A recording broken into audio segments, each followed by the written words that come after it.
La Verdad. El programa radial de la Iglesia de Dios en Panamá para ministrarle en esta hora la luz divina. Escuche, reflexione y analice, y llegue a la conclusión según la verdad para el bien de su alma. Y ahora con ustedes, el hermano Gary Tomlinson, de la Iglesia de Dios en calle Turín, Don Bosco, Samaria.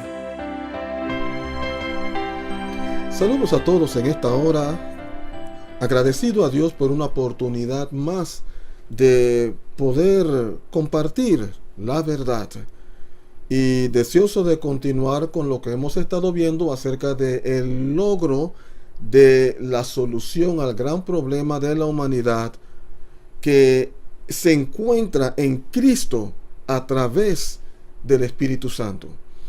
Y habíamos quedado en el mismo libro de Romanos, no hemos salido de allí, ahí nos mantenemos en este libro de Romanos, capítulo 6 y el verso 11.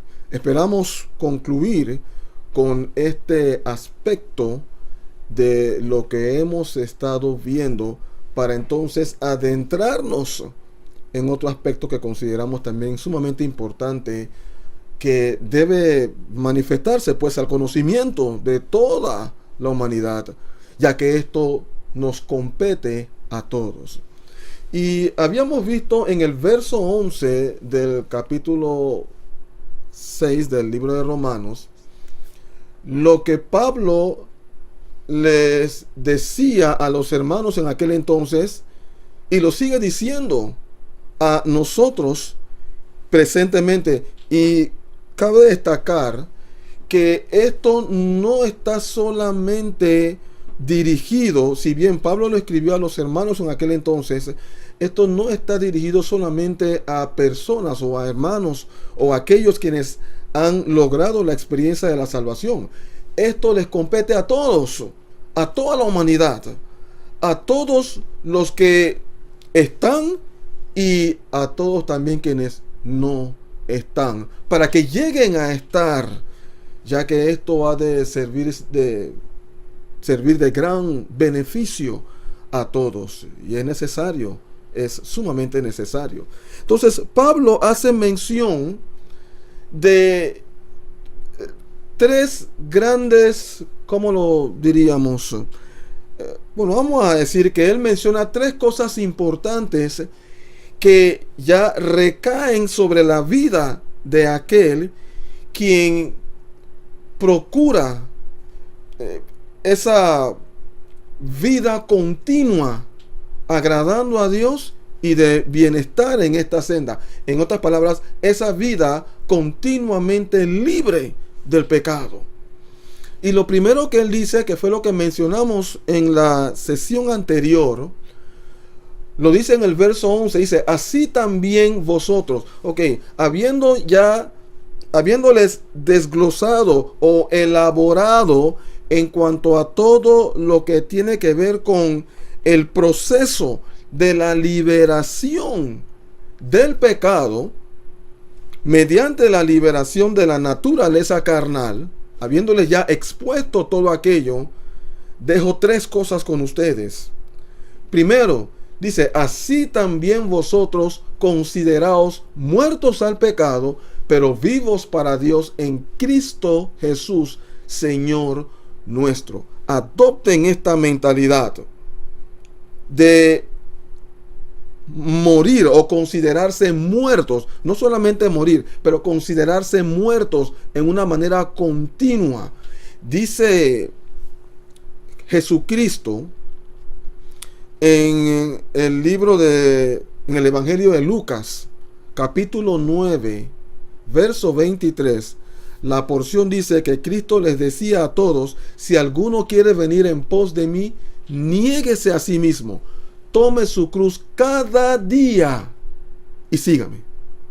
Cada día. Esto no es un asunto de, bueno, ya tomé mi decisión, estoy en mi cruz y ya he adoptado la condición de muerto y termina el asunto allí. No, los días siguientes vienen. Y las tentaciones vienen. Y las situaciones vienen también. Y esto va a demandar que cada día de nuestras vidas, hasta el final, hasta nuestro último suspiro, esto demandará que nos consideremos muertos. A eso se refería Cristo cuando hablaba de cada día. Hoy me considero muerto, mañana me considero muerto, pasado mañana, y así continuamente, porque mi voluntad está continuamente también activa. Está continuamente activa. Así que esta mentalidad es necesaria. En segunda instancia ahora nos dice en el verso 12: no reine pues el pecado en vuestro cuerpo mortal, en vuestro cuerpo físico, que no reine el pecado, de modo que lo obedezcáis en sus concupiscencias. Es como si el Señor les hubiera dicho: miren, ya los he librado. No permitan ahora que el pecado reine nuevamente sobre ustedes. Reine nuevamente, bueno, no tanto sobre ustedes, sino que reine en ustedes. No lo permitan. Ustedes han sido dotados con toda la capacidad necesaria para vencerlo en una manera continua. No lo permitan. Ahora, hay una palabra que vale la pena pues considerarla. El verso nos dice: no reine pues el pecado en vuestro cuerpo mortal, de modo que lo obedezcáis en sus concupiscencias. Concupiscencias, esa es la palabra que considero hay que ponerle el ojo, por así decirlo. La palabra concupiscencia significa fundamentalmente deseos de cosas malas. Deseos de cosas malas. Cada vez que usted se adentra a la palabra de Dios y usted ve esa palabra concupiscencia, eso es lo que se está tratando de proyectar. Deseo de cosas malas. Entonces Pablo está diciendo: no permitan que el pecado vuelva a reinar en sus vidas, ¿okay?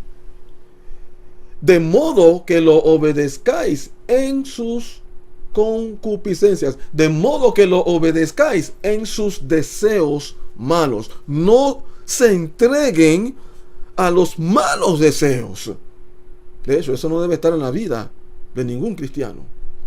Sí, pudiera el enemigo o pudiera el diablo en alguna manera trabajar y procurar instar ese deseo en uno mismo. Pero si mantenemos la mentalidad de muertos, entonces nos mantendremos lejos o mantendremos alejado o lograremos vencer aquello que el enemigo trata de instar en nosotros. Por ejemplo, como es de esperarse, como hijos de Dios, todo cristiano sufre contrariedades. Y no solamente los cristianos, pero aún los que no son cristianos, y eso ocurre como parte de esta vida. Pero en una manera muy particular en los cristianos. ¿Por qué? Porque la vida que vivimos es contraria a la vida de aquellos que no son cristianos. Entonces, ¿qué pasa? Hay constantes choques. Hay constantes choques por nuestra manera de actuar. Con sencillamente abstenernos de hacer ciertas cosas en las cuales incurren aquellos quienes no tienen algún interés de agradar a Dios, ¿okay? Eso en sí produce, eso en sí raya, ¿okay? Eso raya, eso provoca a aquellos quienes no tienen la mínima intención de agradar a Dios. Entonces se producen contrariedades. Entonces muchas veces se dan las reacciones, y las reacciones son de alejamiento. Muchas veces las reacciones también son violentas. Entonces, cuando se dan esas reacciones, en esos momentos, el diablo aprovecha para motivar en nosotros, óyeme, te pegó, te insultó, te vas a quedar así. Te vas a quedar así como tonto. Mira lo que te están observando. Y mira lo que están comentando de ti. Haz algo, responde, pégale, insúltale también. Y todo eso procura, como que trata de levantarse en nosotros, porque son pensamientos que el enemigo trae.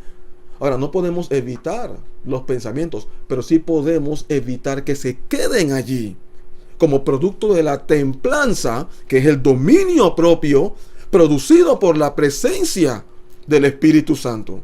Entonces, eso puede levantarse y el enemigo puede tratar de producir esa concupiscencia en la vida de aquellos quienes desean agradar a Dios.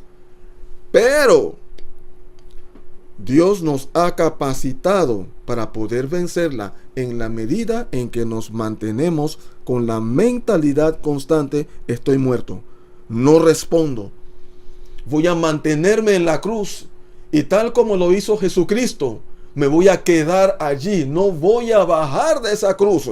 Así como cuando le dijeron a Cristo: si tú verdaderamente eres hijo de Dios, baja de esa cruz y demuestra que verdaderamente tienes poder. Pero Cristo se quedó allí, no haciendo caso a esas palabras. Bueno, eso tipifica, esa acción de Cristo tipifica la acción de los hijos de Dios en este tiempo, al mantenerse también en su cruz y no permitir que nada, absolutamente nada, los mueva. Pero ¿sabe? Para esto es importante estar claros, tener el entendimiento de este asunto claro. ¿Sabe por qué? Porque si no estamos claros en esto, nuestras mentes pueden ser desviadas por esos continuos pensamientos. No permitas que te haga eso. No te quedes allí de brazos cruzados. Dile algo, haz algo. No permitas que te tomen de tonto. Y ahí van los pensamientos continuamente. Podríamos desviarnos y llegar a un punto en donde soltamos. Hey, sí, yo voy a hacer lo que yo sé que debo hacer. Y bajar de esa cruz. Y al momento de bajar de esa cruz, créame, amados, perdemos. Es como es como si uno abandona la condición de muerto y deja de estar muerto y comienza a reaccionar ante aquello que había determinado no reaccionar. Entonces hay que estar claros, hay que estar sumamente claros en este asunto de la muerte y la responsabilidad nuestra de no permitir que el pecado reine sobre nosotros. Porque me estoy en la cruz y siento los pensamientos y está ese sentir que continuamente estoy rechazando, pero digo: oye, si yo me bajo de esta cruz, voy a perder. No, esto lo habrá valido. Yo voy a resistir. No, estos son pensamientos del maligno. Esta es una guerra en la cual yo voy a vencer. Yo tengo que resistir. No puedo. Y así seguir con la plena persuasión que al mantenernos continuamente allí, luchando sin colgar los guantes, entonces la victoria será segura. No reine pues el pecado en vuestro cuerpo mortal, de modo que lo obedezcáis en sus concupiscencias. Como le mencioné, imagínese a Cristo diciéndole: te he liberado y te he dotado con todo el poder para vencer. No lo permitas. Esto lo vemos claramente en esta porción en el libro de Juan, donde nos habla acerca del paralítico de Betesda. En esta porción, Jesucristo libera a un hombre de la ceguera. Vamos a leerlo rápidamente a vuelo de pájaro para entender el paquete completo de esto.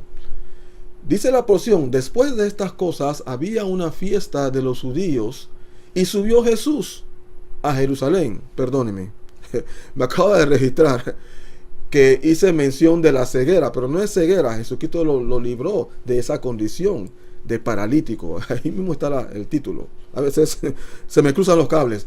Pero bueno, dice la porción que subió Jesús a Jerusalén.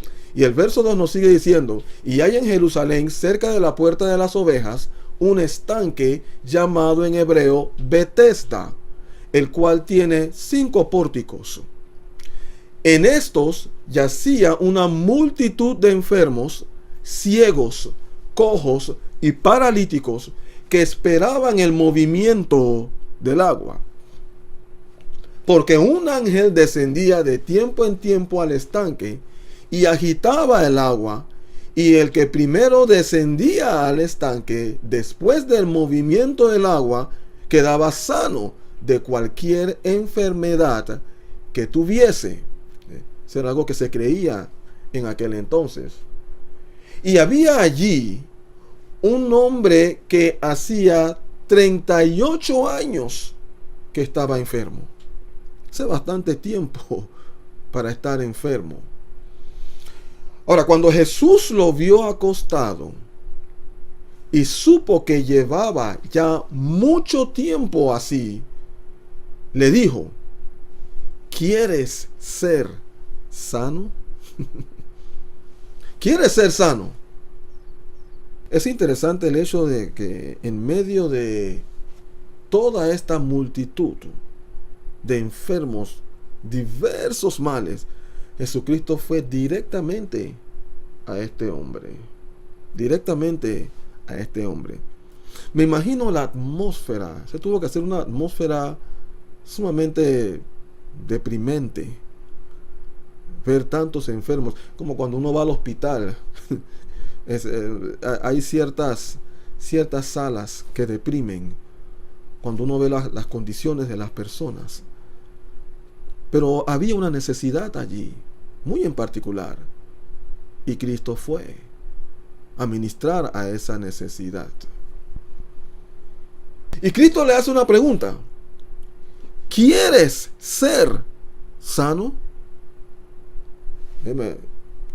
Pudiéramos concluir que, oye, por favor, ¿por qué Cristo hace esa pregunta si se espera ser sanado? Pero no necesariamente así. Yo le voy a decir una cosa. Hay personas que están atravesando males, ciertos males,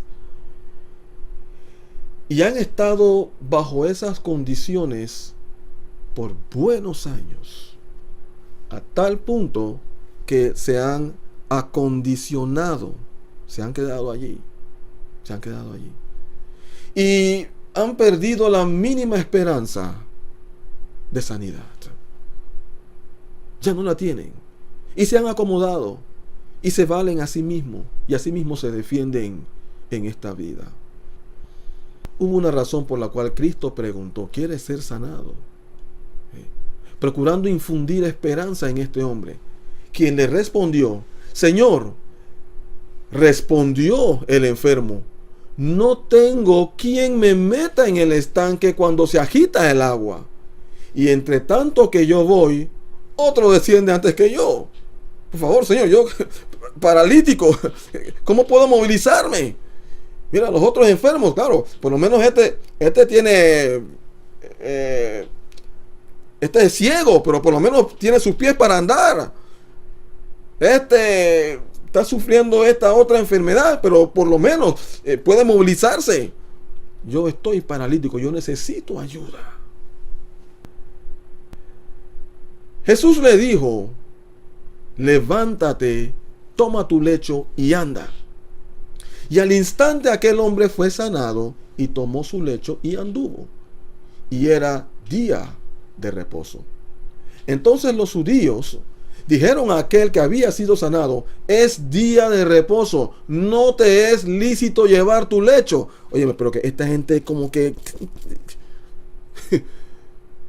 Este hombre había sido sanado y salen estos líderes, escribas, fariseos, con la ley, procurando aplicar la ley a este hombre, oye, ni siquiera valorando su sanidad. Él le respondió, el que me sanó, él mismo me dijo, toma tu lecho y anda. Entonces le preguntaron, ¿quién es el que te dijo, toma tu lecho y anda? ¿Quién es?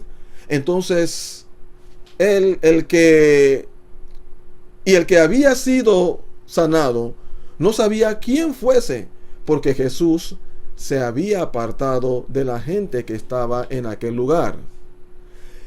Después le halló Jesús en el templo y le dijo, mira, has sido sanado, has sido sanado.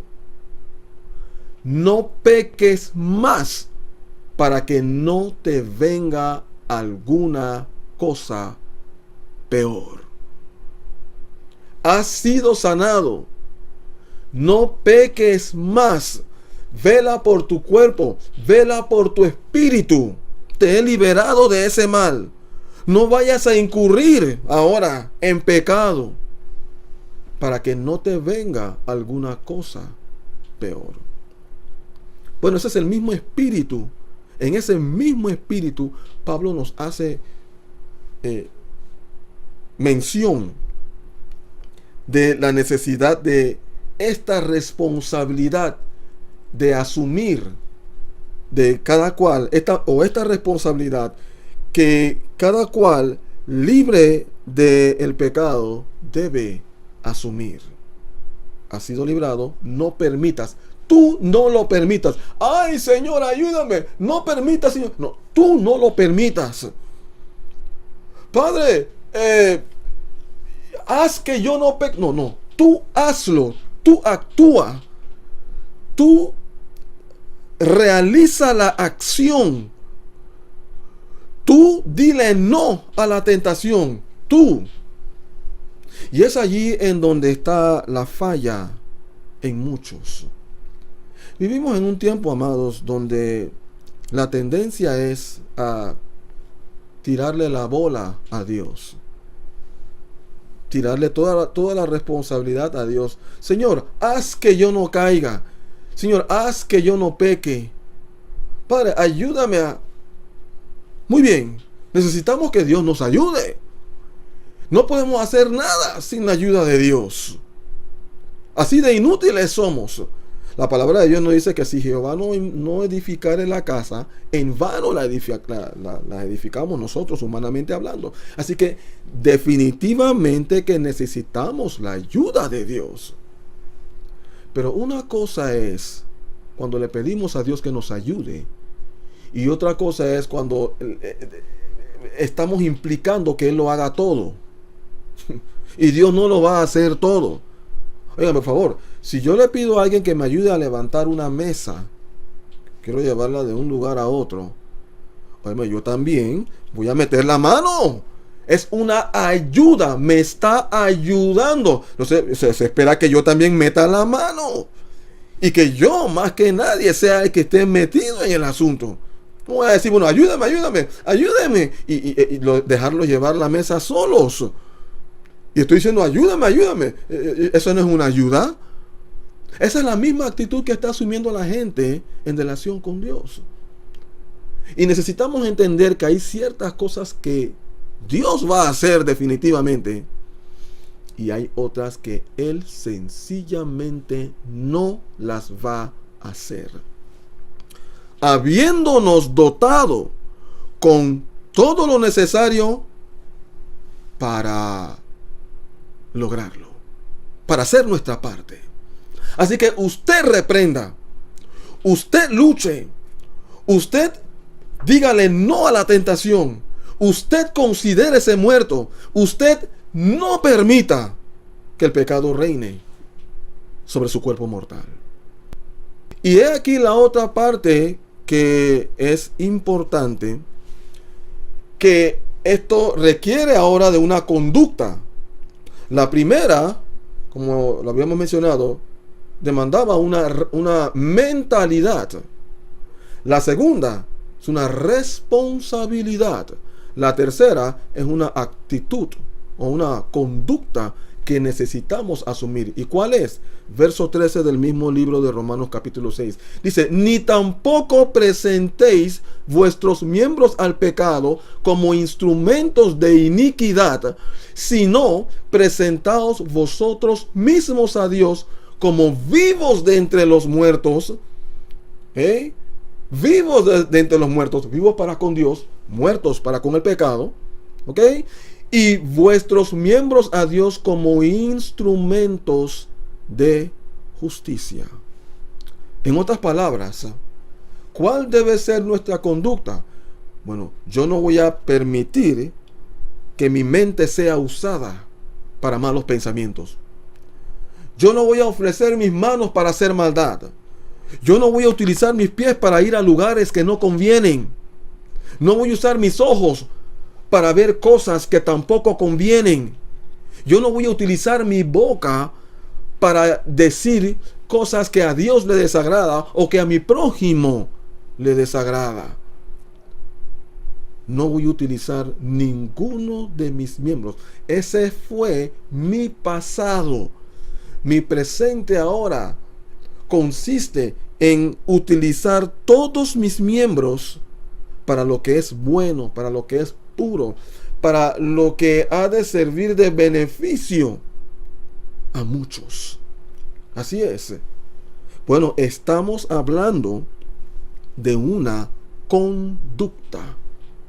Una conducta. Una manera de conducirnos. Conducirnos. Es aquí en donde recordamos la porción en el libro de Primera de Juan que dice, el que dice que permanece en él debe andar como él anduvo. Y se puede, porque la palabra de Dios lo está implicando en esta porción, en el verso 13 del libro de Romanos capítulo 6. Y con esto, amados, concluimos este aspecto, o no solamente este aspecto de la dinámica o el proceso de liberación del pecado, pero con el tema del logro de la solución al gran dilema de la humanidad. Y claro, esto nos abre entonces el compás para continuar con el otro tema que estaremos viendo en nuestra próxima sesión, que está muy relacionado con lo que hemos visto hasta aquí. Hasta entonces, seguiremos. ¿Ha escuchado usted la verdad? Sus preguntas pueden ser aclaradas llamándonos al 507-398-1667. Repetimos, 507-398-1667. Visítenos a nuestro sitio web www.laiglesiadediospanamá.com. Repetimos, www.laiglesiadediospanamá.com. Contáctenos desde cualquier punto del mundo para aclarar sus dudas, para consejerías personales, enseñanzas, charlas, seminarios o prédicas.